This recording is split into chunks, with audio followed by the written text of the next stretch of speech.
G'day, I'm Rob from CTV. Welcome to this week's EV news from the motorhome. As you can tell, I'm inside because it's been raining a lot. I mean, a lot.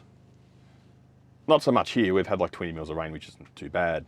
We haven't had any rain for like the last month and a half before that. Places like Port Macquarie, Taree have had probably over half a metre of rain, which is the heaviest rainfall they've had on record, the biggest floods on record, because the ocean off the coast is the warmest it's ever been. It's like the climate's changing or something. But yeah, anyway, where was I? News, that's it, EV news.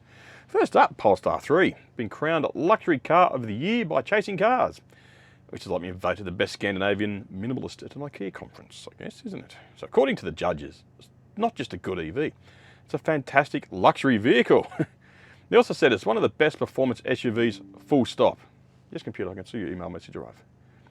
Which is a bold call when the market's full of vehicles that go from 0 to 100 in like less time it takes to claim that your car can take 5 minutes to refuel. But yes, Polestar Australia's Managing Director Scott Maynard said the 3's blend of performance, refinement and sustainability, starting at a sensible $118,420. The Polestar 3 long-range single motor has 706 k's WLTP. That brings it down to probably about 600, 650 real world maybe, which makes it Australia's longest range EV. So that's actually a pretty good thing. So if you're looking for long range EV, got to fork over them dollars, that's for sure. So to get you from Sydney to Melbourne just won't help emotionally about the driving to Melbourne part. Yes, I live in Sydney if you haven't noticed. Sydney EV, who knew, right?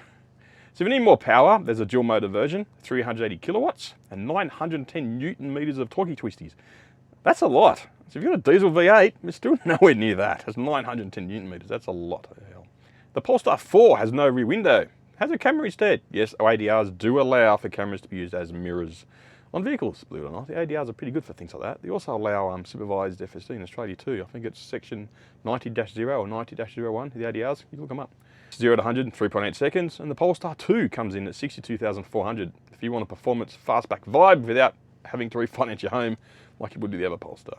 So all models are available at Polestar's growing network of retail spaces. They're not called showrooms anymore because words have to be minimalist. So next up on the agenda is Xpeng. It's planning to ramp up operations in Australia, which is pretty cool. In industry terms, it means cutting out the middlemen, going for themselves. So currently Xpeng are ordered through or bought in by an independent importer called True EV. But Xpeng president Dr. Brian Dew says the company is now thinking about improving its entry into Australia. Good news for consumers, good news for customers, not so good news for True EV maybe. Or maybe they'll probably work in partnership with them. I don't know how that's going to work. That's not my business because I'm not a car importer. Yes, Dr. Dew hinted at bringing in more staff, more marketing, more resources. As far as I know, that's known was doing what a car company does. If you want to grow into a market, don't you? You need more staff, you need more resources, you need more marketing. You knew, right? He also added that Xpeng might move to a factory direct model, just like BYD and Tesla. So you log onto your website, you order the car direct from the factory, and it will arrive at a showroom. I'm sorry, a retail space, maybe to be picked up, I'm not exactly sure, or they'll deliver it to your home, I don't know. Don't know how that's going to work.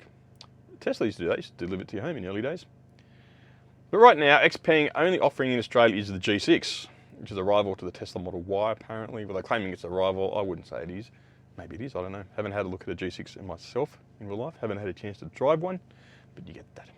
But also coming soon is the G9, the X9, the P7, the P7 Plus, and yes, the G7. So we're on our way to working through the Arabic and numbering system. It's like Boeing, I guess, 787, 797, 707, anyway.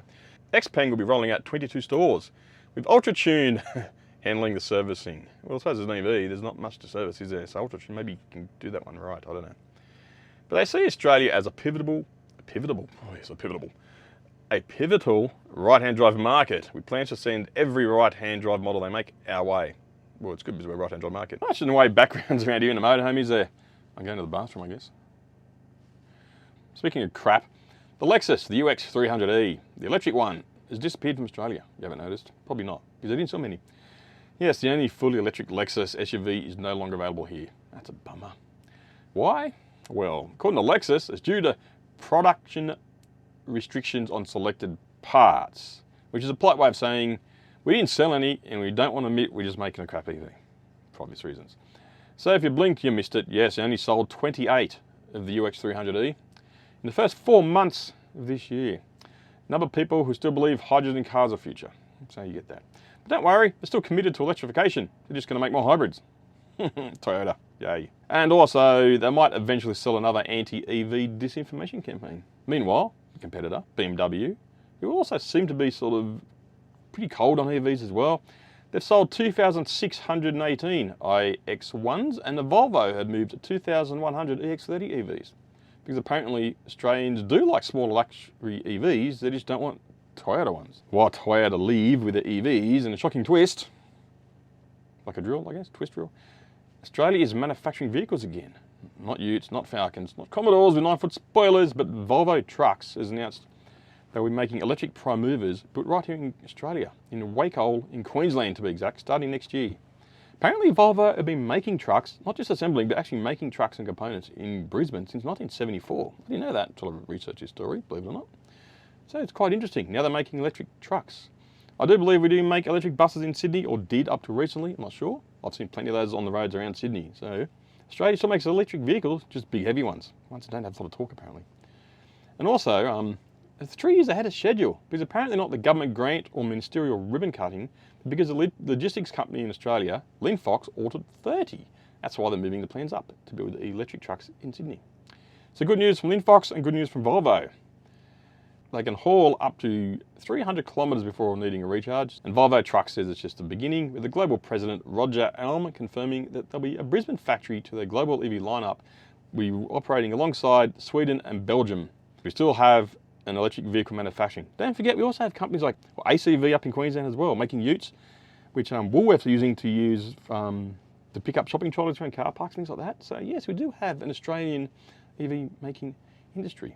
While we're on the EV manufacturing in Australia, Nissan and Nissan Casting Australia plant, which is in Dandenong South in Victoria, down south in New South Wales, has officially received the Made in Australia blue tick. So if you're driving a Nissan Leaf, you know those metal parts in the front where the front should be?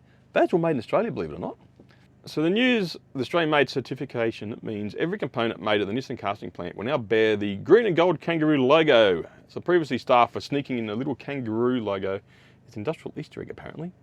Well, I'm getting a Nissan Leaf soon, so that's be coming in the next week or two. It's a second-hand one, you know, but I like second-hand EVs.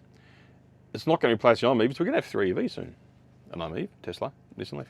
Anyway, Nissan Leaf, part of the Australian made. I don't know if I'm going to go looking for this little logo as a part of the Easter egg. I might, if it stops raining one day, or the car arrives. But yeah, the Australian made logo is recognised by 99% of Australia, apparently. The other 1% still thinks it's a rugby logo. So while our government has been tripping over ourselves to hand out billions in subsidies and to fossil fuel companies and political donations and ensuring future jobs for themselves, 192 workers at Dandenong have been making real parts, real EVs, for years. They're new, right?